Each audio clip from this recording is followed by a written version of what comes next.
Our channel में अभिलाषा झा, आपकी economics teacher. आज आ गई हूँ आपके सामने एक टॉपिक लेके जो है इंट्रोडक्शन टू माइक्रो इकोनॉमिक्स। ये क्लास 11 का टॉपिक है, फर्स्ट चैप्टर है। इसमें सबसे पहले हम ओवरव्यू देखेंगे पूरे चैप्टर का, देन हम समझेंगे कि इकोनॉमिक्स क्या है।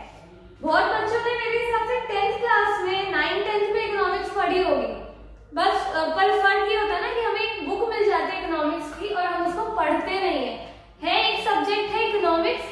बहुत बच्चों के पास हिंदी में होगी, जिसको हिंदी में अर्थशास्त्र बोला जाता है एक सब्जेक्ट है। हमने कभी ध्यान से नहीं पढ़ा 9th 10th में, बट मिला था एग्जाम में, कुछ खास क्वेश्चन आए नहीं, हमें पता नहीं क्या था। बट जब आप 11th में आर्ट्स विद इकोनॉमिक्स या कॉमर्स लेते हैं तो आपको ये सब्जेक्ट पढ़ना पड़ता है। तो पहली बात आती है कि आप कॉमर्स या आर्ट्स विद इकोनॉमिक्स लिए क्यों। हो सकता है कि आपको इंटरेस्ट हो, आपने 9th 10th में थोड़ा ध्यान दिया। अब जो कॉमर्स के स्टूडेंट है उनके साथ तो जबरदस्ती है कि उनको लेना है इकोनॉमिक्स, उनको लेना पड़ता है, उनको पढ़ना पड़ता है, क्योंकि उनके स्ट्रीम में वो सब्जेक्ट दिया गया है। आर्ट्स वालों के पास ऑप्शंस होते हैं विद इकोनॉमिक्स या विदाउट इकोनॉमिक्स। अब उन्होंने इकोनॉमिक्स क्यों किया, तो उन्होंने उसके बारे में पढ़ा है पहले, या तो उनको किसी ने सजेशन दिया हो कि नहीं इकोनॉमिक्स ले ले भाई, बहुत बढ़िया है सब्जेक्ट। तो ये चीज होगी। इकोनॉमिक्स बहुत इजी सब्जेक्ट है, बहुत अच्छा सब्जेक्ट है, आपको बहुत मजा आएगा। हाँ, जैसे हम लोगों ने पढ़ा था इकोनॉमिक्स 11th 12th में, तो हमें उतना इंटरेस्टिंग नहीं लगा, बट जब अब हम उन टॉपिक्स को पढ़ते हैं तो हमें बहुत इंटरेस्टिंग लगता है। तो वैसे ही आपके साथ होगा, आपको 11th 12th में आपके टॉपिक्स बहुत इंटरेस्टिंग लगेंगे, क्योंकि हम आपको इफेक्टिव और इंटरेस्टिंग वे में इन चीजों को पढ़ाएंगे। अब बात आती है इकोनॉमिक्स होता क्या। इकोनॉमिक्स वर्ड सुनते ही आपके दिमाग में क्या आता है, एक बार सोचिए, समझिए, फिर मेरे को बताइए कि इकोनॉमिक्स वर्ड सुन के, देख के या समझ के क्या चीज आपके दिमाग में आई। सबसे पहली चीज मेरे साथ जो हुआ था, मेरे दिमाग में आया था मनी, पैसा। इकोनॉमिक्स का मतलब पैसा, इकोनॉमी में पैसे का सबसे बड़ा रोल है, इसका मतलब इकोनॉमिक्स में हम पैसे के बारे में पढ़ेंगे।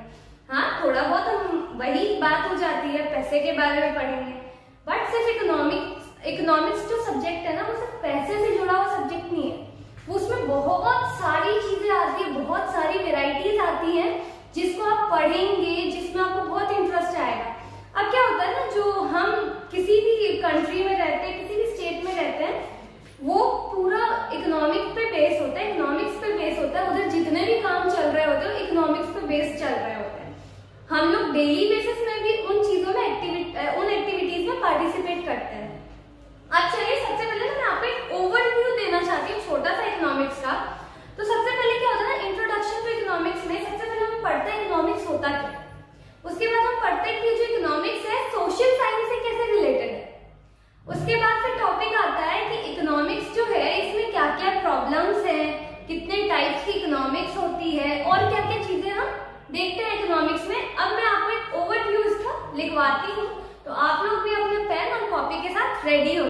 ये है हमारे चैप्टर का ओवरव्यू, जिसमें सबसे पहले टॉपिक हम पढ़ेंगे व्हाट इज इकोनॉमिक्स, इकोनॉमिक्स होती क्या है। उसके बाद है how economics with related with social science, social science से हमारा इकोनॉमिक्स कैसे जुड़ता है, उससे कैसे उसका रिलेशनशिप है, वो कैसे वर्क करता है सोशल साइंस के साथ जुड़ के।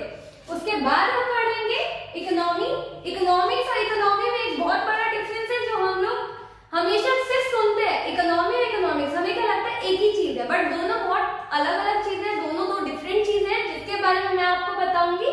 दोनों चीजों में क्या जरूरी डिफरेंसेस है जो कि हम नहीं जानते हैं, हम हमेशा गलती करते हैं इकोनॉमिक्स और इकोनॉमी में। नेक्स्ट टॉपिक हम पढ़ेंगे इकोनॉमिक प्रॉब्लम। इकोनॉमिक में कौन सी ऐसी प्रॉब्लम्स हैं जिसके कारण हम इन चीजों को फेस करते हैं, जो हमारी इकोनॉमी में आगे आती है।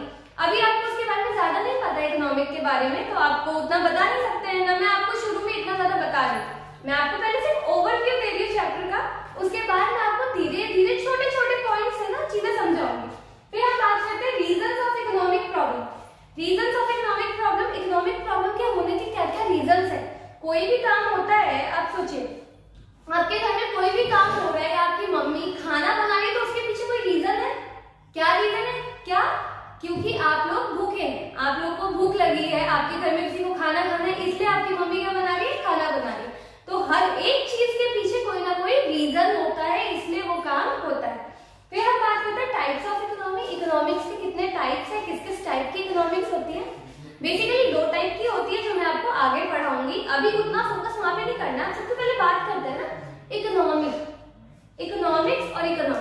ये दो अलग चीजें हैं जो कि मैं आपको आगे जब डेफिनेशंस कराऊंगी तब बताऊंगी। एक चीज मुझे आपसे जाननी है कि इकोनॉमिक एक्टिविटी और नॉन इकोनॉमिक एक्टिविटी किस किस को पता है, कौन कौन मेरे को बता सकता है।